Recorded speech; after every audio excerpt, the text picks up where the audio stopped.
to those of you who have entered.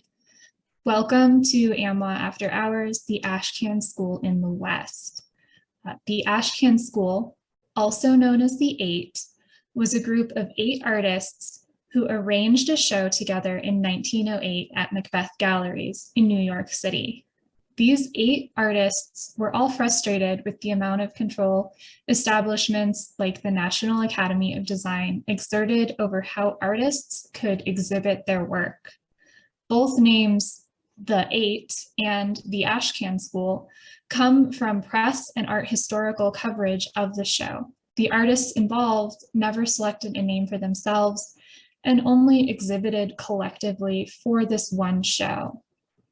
The members of the group were Arthur B. Davies, an image from him on the left, William Glackens, an image from him on the right, Robert Henri, Ernest Lawson, George Lukes, Maurice Prendergast, Everett Shin, and John Sloan. This presentation will give a brief overview of the Ashcan School and the 1908 show that they arranged, and focus on 3 of the artists in particular, Robert Henri, John Sloan, and Ernest Lawson. Those 3 artists' connections with the West and their works in the Anschutz collection. Stylistically, most of the artists from the 1908 show were realists, depicting the world around them, but not with the same attention to detail or through the same romanticized aesthetic lens promoted by the National Academy of Design. The National Academy of Design was an art school and professional organization modeled after European art curriculums and by extension taught and exhibited primarily European artistic styles. The 8, in contrast, tended to depict scenes of middle and lower class people and urban areas, leading to the nickname of Ashcan, indicating these artists chose to depict gritty scenes of back alleys and ash cans around New York City, opposed to idyllic scenes of upper class leisure, picturesque landscapes, or scenes taken from history and literature. The legacy of the 8 and the 1908 show is that it led to more artists organizing larger and more successful exhibitions outside of the National Academy's influence. Members of the Ashcan School, Arthur B. Davies, Robert Henri, and John Sloan were involved in the 1910 Exhibition of Independent Artists, which also took place in New York. And artists William Glackens, Maurice Prendergast, Henri, and Sloan were involved in organizing the 1913 Armory Show, which was credited with bringing European modernism to American audiences. All these shows mentioned and many others to follow helped expose American art audiences and artists to ever-developing art styles. Robert Henri is recognized as the spiritual father of the Ashcan School. He was an expressive and enthusiastic mentor and teacher to many artists and helped generate the idea for the 1908 exhibition at Macbeth Galleries and the social glue that initially connected many of the Ashcan artists. His relationship with the West began in childhood, and parts of it play out almost like a Western adventure story from a dime novel. Robert Henri was born the name Robert Henri Cozad in 1865 in Cincinnati, Ohio, to parents John Jackson and Teresa Cozad.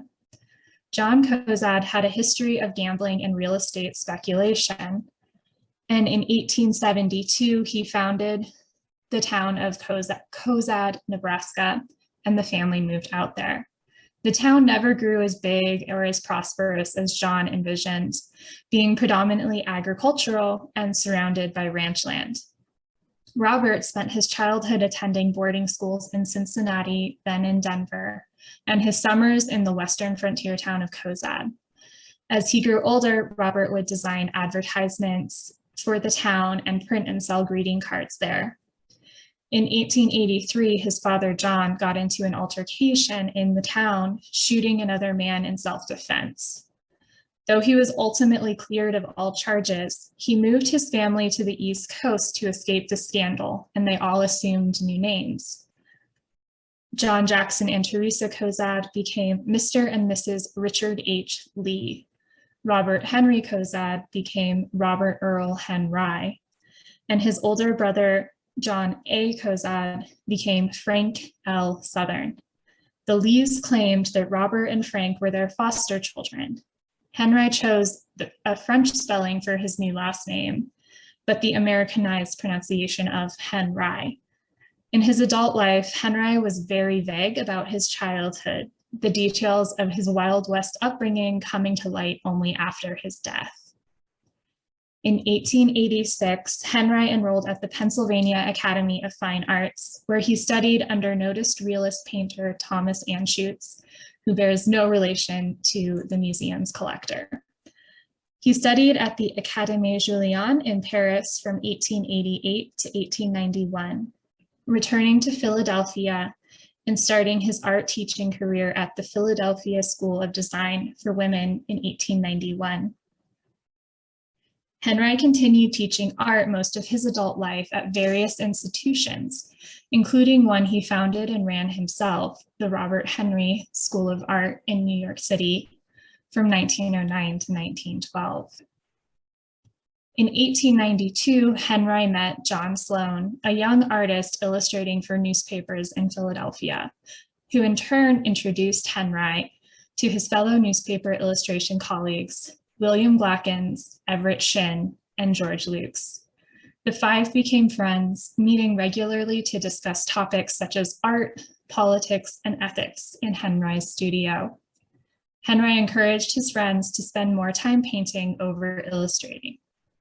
Like Henri, Sloan, Shinn, Glackens, and Lukes attended or were attending the Pennsylvania Academy of Fine Arts during their friendship. The meetings, critiques, and discussions in Henri's studio added depth and more life experience to the strict technical education they all received at the Pennsylvania Academy. John Sloan was born in 1871 to parents James Dixon and Henrietta Ireland Sloan in Lock Haven, Pennsylvania. In 1877, the Sloan family moved to Philadelphia, where James struggled to support his family financially. When John was 16, he dropped out of school, getting a job at a bookstore to help support his family. Before dropping out, John Sloan and William Glackens both attended Central High School together in Philadelphia. It was at the bookstore where John started teaching himself etching and painting from the books sold there in his spare time. His first formal art education was at the Spring Garden Institute in Philadelphia, and then he did a brief stint at the Pennsylvania Academy of Fine Arts, also under Thomas Anschutz. He worked in Philadelphia as an illustrator for newspapers and magazines before moving to New York in 1904 for more illustration job opportunities.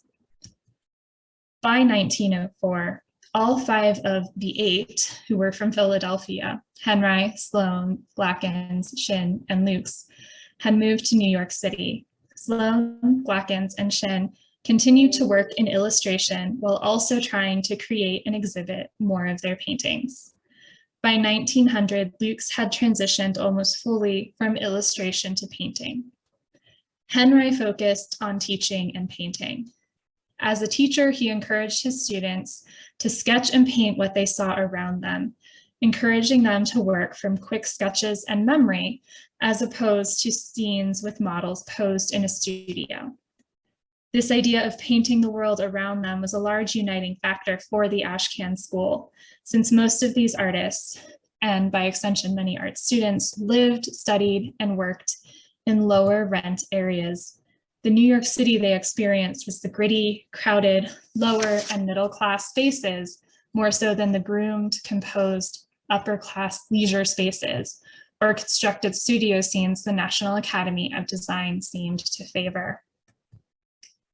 The idea of a highly publicized art show, independent of the National Academy of Design, started in 1907 when Henri was part of the jury for a National Academy exhibition.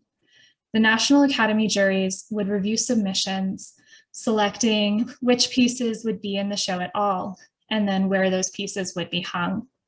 Much like the art in the American Museum of Western Art, also seen in my background, the National Academy of Design were hung salons.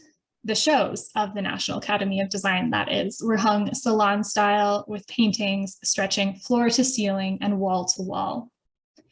For those National Academy shows, the pieces the jury thought were the best were hung on the line at eye level with visitors and with the best lighting, while works the jury did not think as highly of were hung above or below the line, and therefore were harder to see and less likely to sell.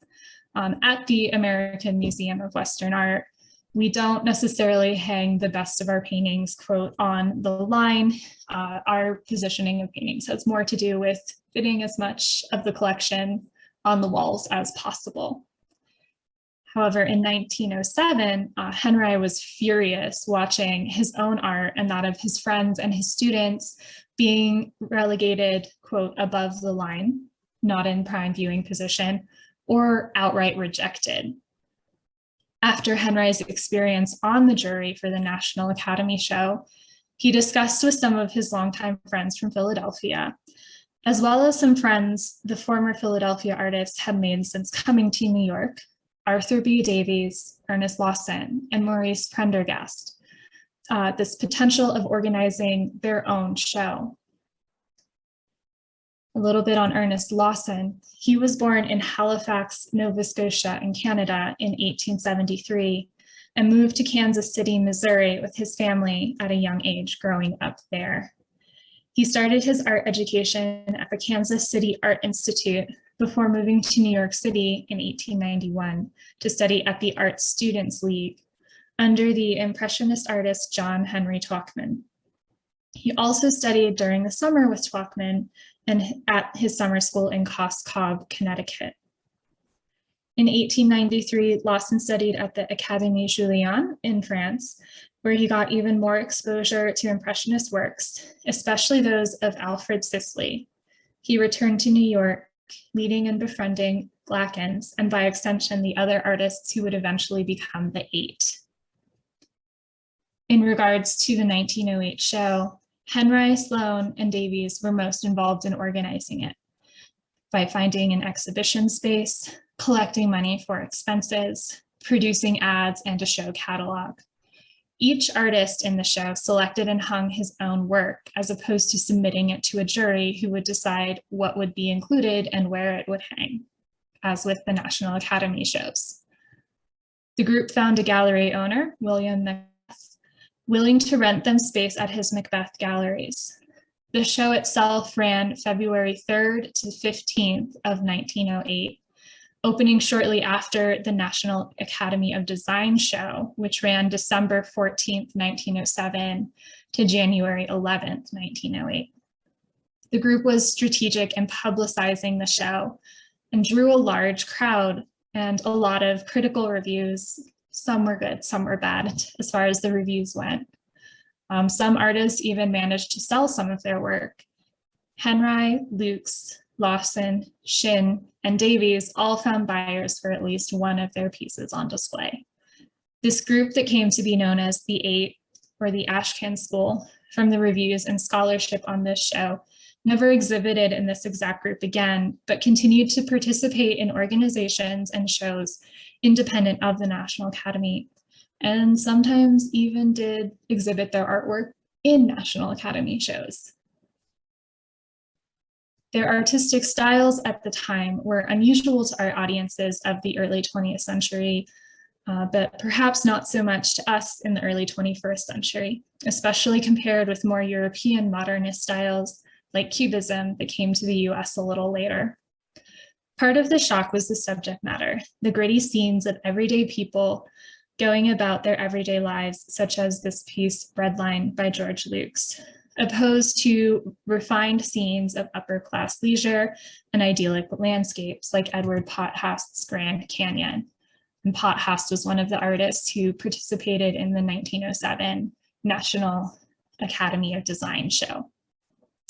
The somewhat sketchy quality with visible brushstrokes, like in Luxembourg Gardens by William Glackens on the left, and the layered paint and darker color palettes seen in Robert Henri's Snow in New York on the right, were also in contrast to the smooth, finished brushwork and lighter color palettes of pieces favored and more likely to be displayed at the National Academy of Design shows like My Day at Home by William H. Howe or Book of Pictures by Kenyon Cox.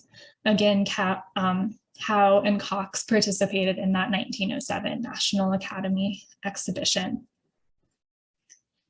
The 8 artists continued to create art and grow in their styles, techniques, and sometimes even mediums well beyond the 1908 show that brought them together. It was well after 1908 that Henri, Sloan, and Lawson returned west or visited it for the first time. Robert Henri first ventured west as an adult to La Jolla and San Diego in California in 1914 to visit his former student, Alice Klauber. At this point in his art career, Henri had transitioned from painting city scenes as he had in the late 1890s and early 1900s to painting portraits and only the occasional cityscape or landscape. He sought to capture the current world around him by capturing the likenesses of the people living around him. Henri would often travel from his home in New York to various parts of the US and Europe during the summers, sometimes with his art students to expose them to more art than could be found in New York, sometimes with his wife Marjorie and in search of new portrait subjects. In California, he was drawn especially to painting portraits of Chinese Americans, African Americans, and Native Americans. Henri also met Edgar L. Hewitt during his visit to California. Hewitt was the director of the School of American Archaeology, which is now the School for Advanced Research in Santa Fe, New Mexico, and invited Henri to visit Santa Fe for more artistic inspiration. Henri visited Santa Fe in 1916 and then again in 1917 and 1922. Hewitt introduced Henri to people from Tusuki, San Ildefonso, Santa Clara, and Santo Domingo pueblos. In Santa Fe, Henri focused on finding indigenous models to sit for him. He was not interested in painting portraits of indigenous individuals as a sort of cultural record, or in portraying them as stereotypes of the warlike savage or the stoic noble as past white artists had, but in capturing the visual qualities of the individual.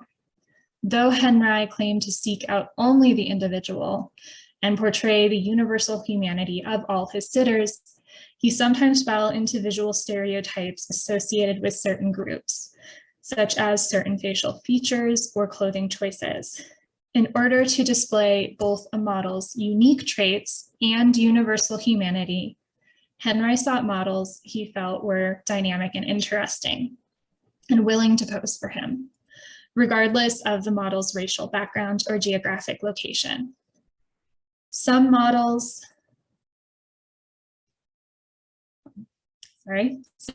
posed for Henri only once, while others posed for him on multiple occasions. One model who posed for him twice was Miguel from the Pueblo of Tusuki, and AMWA has one of those paintings.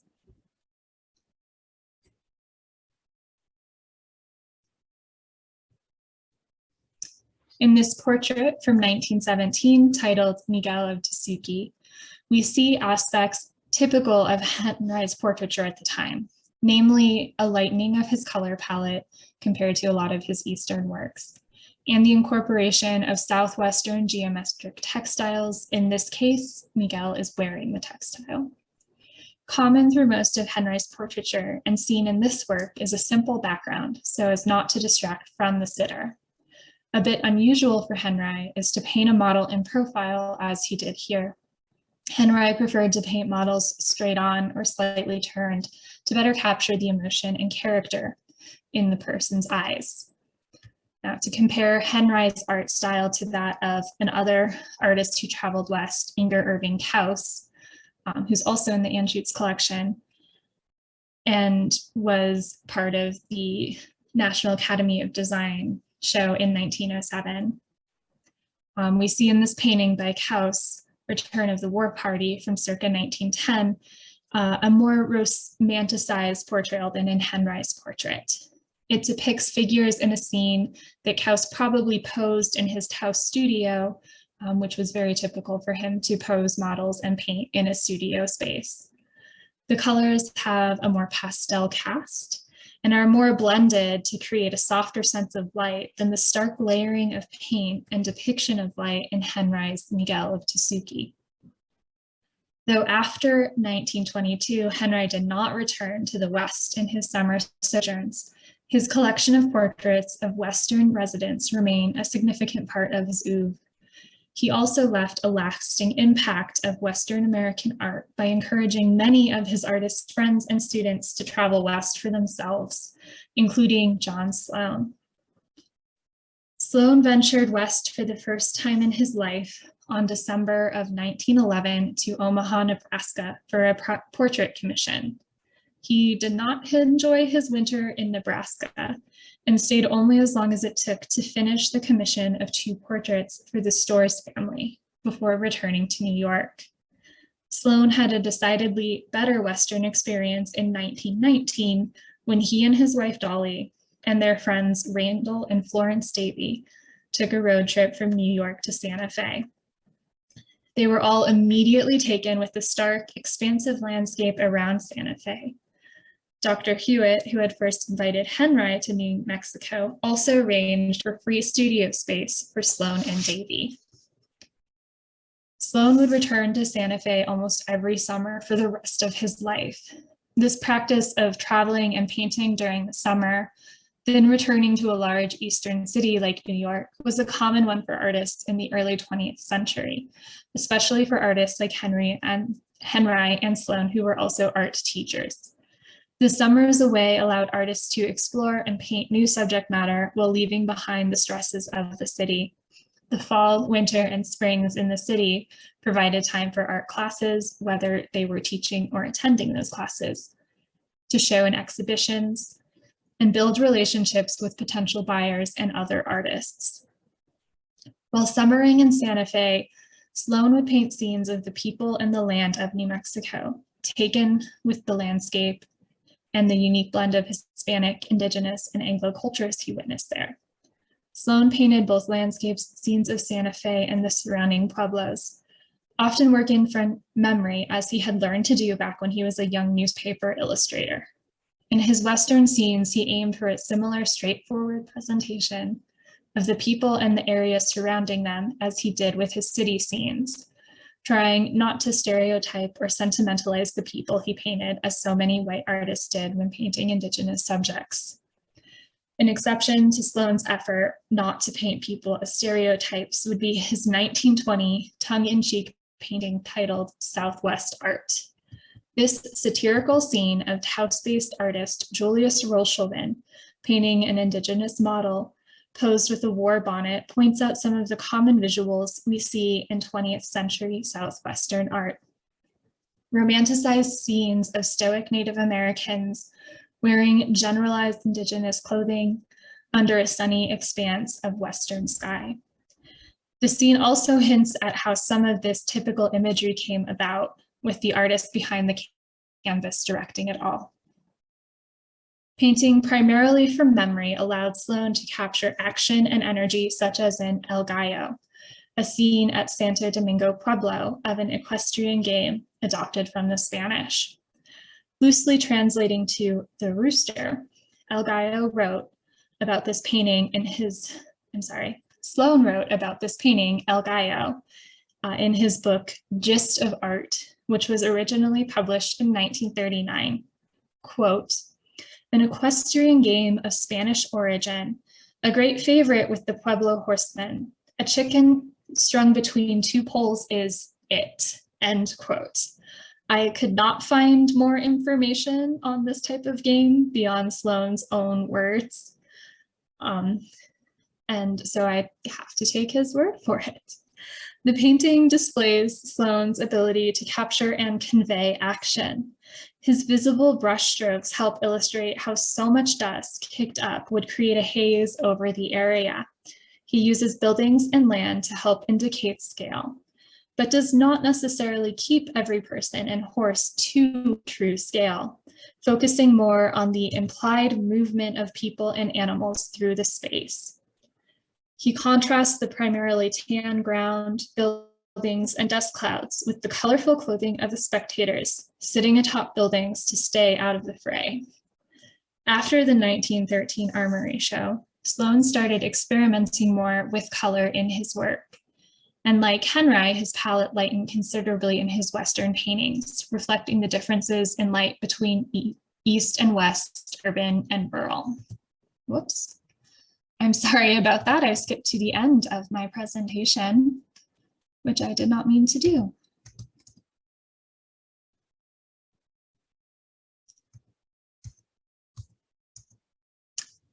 Right. I meant to transition to Chama Running Red, an example of a landscape that Sloan painted in 1925. Though he usually painted from memory and reference sketches, he occasionally painted landscapes en plein air, or outside and on site. Sloan also addressed this piece in Gist of Art, writing, quote, "The river is running like pink tomato soup down to the Rio Grande and the Gulf of Mexico, carrying off the good red earth," end quote. In this scene, Sloan's sketchy brushstrokes and color contrast highlight the open air of the Southwest in contrast to the hazy action of El Gallo. He matches the red of the Chama River to the red of the hills in the background, expertly using shadow and texture to differentiate the earth of the hills from the water to the river. Sloan's landscapes are markedly different from another artist who participated in the National Academy of Design 1907 show, Thomas Moran. Moran painted in the Hudson River School style, which aimed to show the drama and grandeur of the American landscape through scenes with ethereal lighting, meticulous detail, and smooth, non-visible brushstrokes, as seen in his painting Canyon of the Virgin River from 1909. Moran's level of detail and small brushstrokes are quite different from the sketch-like qualities Sloan implies. The dominant blues and tans of Moran's landscape blend well together, while the dominant colors in Sloan's landscape are red and brown, with less blending between shades. However, both artists successfully contrast with the green highlights of vegetation seen in both paintings. Ernest Lawson returned to teach at his alma mater, the Kansas City Art Institute, in the 1920s. He then took a position at the Broadmoor Art Academy in Colorado Springs, Colorado, from 1927 through 1930. While in Colorado Springs, Lawson explored the land in and around the city, drawn especially to the old mining towns, as seen in his painting here, Abandoned Mine, Cripple Creek, painted in 1927. As an Impressionist painter, Lawson was stylistically quite different from his fellow members of the Ashcan School. His stylistic differences, along with those seen in the work of Arthur B. Davies and Maurice Prendergast, helped add more variety to the 1908 exhibition and demonstrate that the 8 were not merely putting down the National Academy of Design's preferred aesthetic to promote their own, although they were undeniably promoting their own styles in the show. They were also out to blaze a path where artists could organize their own shows, elevate and sell their own art without National Academy endorsement. However, Lawson is similar to his Ashcan compatriots in eschewing some of the more typical idealized impressionistic landscapes for less common scenes like the abandoned mining towns of Colorado or the squatters living on the edge of New York City in Upper Manhattan. In his selection of subject matter, Lawson was at odds with many American Impressionists like Child Hassam. Hassam also showed in the 1907 National Academy exhibition, after he had traveled to Oregon in 1904 and painted this piece, Sand Springs Butte, near the Malheur Harney Desert. This piece has elements more common to American Impressionist work than Lawson's. The scene is picturesque and shows no hint of humans or their impact on the Western landscape. Whereas Lawson focuses on the evidence of humans in Cripple Creek after mining there. Hassam's color palette is more typical in his use of pastel and lighter colors, while Lawson is known for his richer and darker color palette, referred to as crushed jewels by the art critic James Huneker. Lawson developed this color palette early in his career and continued to use it in the starker light of higher elevations in places like Colorado, just as he did in the lower elevations and more urban areas of New York. Lawson would layer his paint onto his canvas using brushes, palette knives, and sometimes even his thumb to create the sculptural impasto buildup of paint on parts of the canvas, while other parts of the canvas were left completely exposed, both in contrast to the even application of paint on Hassam's work. The progressive artistic aspects of the eight were ultimately eclipsed in shock value by the more modern styles from Europe displayed in the 1913 Armory show. But as the gritty realism of the Ashcan artists became more accepted and less radical to American viewers, it persisted, both in the works of the eight and by artists influenced by them. Both Robert Henri and John Sloan, as art teachers, encouraged their students to view as many different art styles as possible, experiment, and develop their own visuals. Some students, such as George Bellows, who painted this Pueblo Tasuki #1, carried on in very much the realist manner of the Ashcan artists. Some scholars even include Bellows in the Ashcan School, while others, like Stuart Davis, who painted this New Mexico landscape, created abstract and experimental art radically different from that of his teacher, Henri. The Ashcan School's impact on American art history paved the way for artists to exhibit their artwork in well-organized, successful shows, even if larger academic institutions like the National Academy of Design would not display their work. A larger number of shows gave the public more access to more varied forms of art, and by extension, a greater potential to appreciate that art or perhaps even buy it, with styles not taught or deemed acceptable by academic institutions. The eight paved the way for more stylistically progressive shows that followed their example of artist-organized, non-juried exhibitions. That is the end of the formal part of the program. Also, if you have any questions, please put them in the chat. Thank you, everyone, for joining us tonight, and we hope to see you in the future for our next program. Bye, thank you.